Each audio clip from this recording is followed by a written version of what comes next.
बिहार के सियासी अखाड़े में इन दिनों हलचल तेज है। 2025 के विधानसभा चुनाव का बिगुल बजने ही वाला है। इसके मद्देनजर हर सियासी पार्टियां अपनी अपनी गोटियां बिछा रही हैं। एक तरफ नीतीश कुमार की मौजूदा सरकार ने आवाम को लुभाने के लिए कई तरह की मनभावन स्कीमों का ऐलान किया है, तो वहीं आम आदमी पार्टी और जन सुराज जैसी नई पार्टियां भी सियासी मैदान में अपनी किस्मत आजमाने के लिए कमर कस चुकी हैं।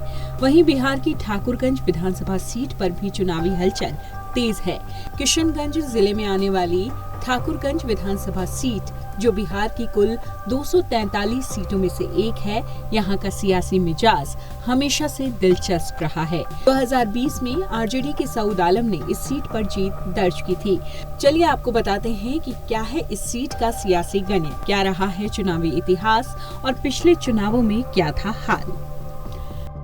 ठाकुरगंज सीट का चुनावी इतिहास। किशनगंज जिले की ये सीट सीमांचल क्षेत्र का महत्वपूर्ण हिस्सा है।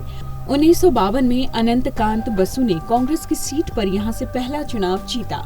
1957 से 1962 के बीच इस सीट का अस्तित्व ही खत्म कर दिया गया, लेकिन 1967 में फिर से ये सीट अस्तित्व में आई और 1967, 1969 और 1972 के चुनावों में कांग्रेस की टिकट पर मोहम्मद हुसैन आजाद जीते।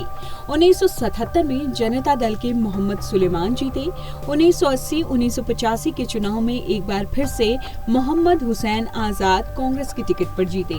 1995 में बीजेपी ने पहली बार यहां से जीत हासिल की। साल 2000 में कांग्रेस के मोहम्मद जावेद ने जीतकर यहां से पार्टी की वापसी करवाई। 2005 में मोहम्मद जावेद ने फिर से कांग्रेस की टिकट पर जीत हासिल की। 2020 के विधानसभा चुनाव में आरजेडी के सऊद आलम यहां से जीते। पिछले चुनावों में नतीजे क्या रहे, कैसा रहा हाल, चलिए बताते हैं। 2020 में इस सीट से 10 उम्मीदवार मैदान में थे। जीत मिली कांग्रेस के सऊद आलम को। 23,887 वोटों के अंतर से उन्होंने निकटतम प्रतिद्वंदी निर्दलीय उम्मीदवार गोपाल कुमार अग्रवाल को हरा दिया।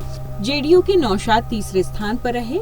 ओवैसी की पार्टी AIMIM के उम्मीदवार महबूब आलम भले ही न जीते हों, लेकिन वोटों के हिसाब से यहाँ पर ओवैसी की पार्टी की परफॉर्मेंस बेहतर रही।